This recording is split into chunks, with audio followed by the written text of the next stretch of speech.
सुंदर चतुर सखियां मंगल गीत गाती हुई जा रही हैं।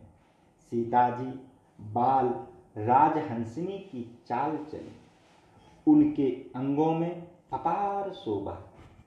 सखियों के बीच में सीता जी ऐसी सुशोभित थीं जैसे सुंदरताओं के बीच महासुंदरता हो, कर कमलों में सुंदर जयमाल हो, जिसमें संसार की विजय की शोभा छा रही थी।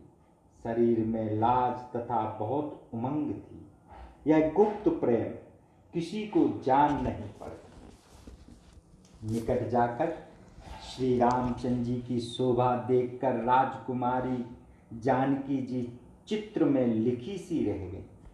यह दशा देखकर चतुर सखी ने समझाकर कहा, सुंदर जयमाल पहना दो।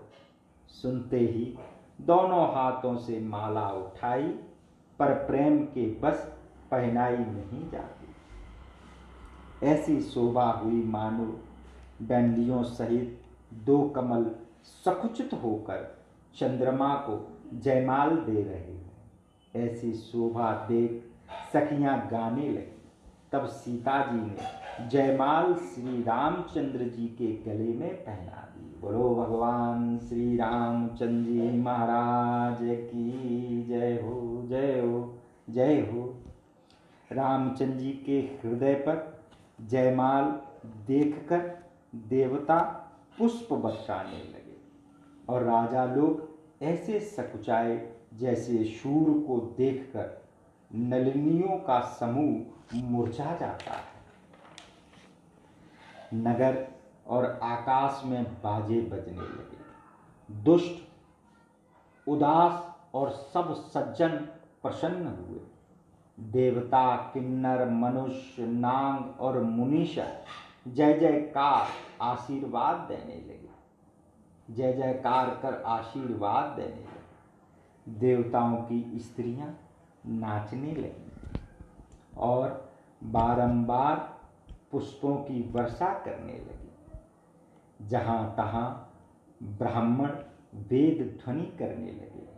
भाट वंश का यश गान करने लगे। भूमि, पाताल और स्वर्ग में यश छा गया कि रामचंद्र जी ने धनुष को तोड़ा है और सीता जी को वर लिया। नगर के स्त्री पुरुष आरती करने लगे और अपनी सामर्थ्य से अधिक न्यौछावर देने लगे।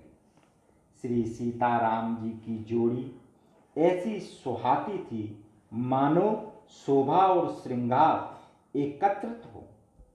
सखियों ने कहा, हे सीता, प्रभु के चरण छुओ, परंतु सीता जी बहुत डरकर चरण नहीं छूती। गौतम ऋषि की स्त्री अहिल्या की गति का स्मरण करके वे रामचंद्र जी के चरणों को हाथ से नहीं छूती।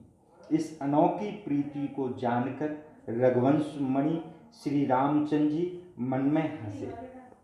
उस समय सीता जी को देख राजा ललचा उठे। वे दुष्ट, कपूत और मूर्ख मन में ढा करने लगे।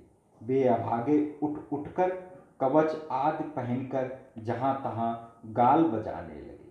कोई बोले, सीता जी को छीन लो और दोनों राजकुमारों को पकड़कर बांध लो, धनुष तोड़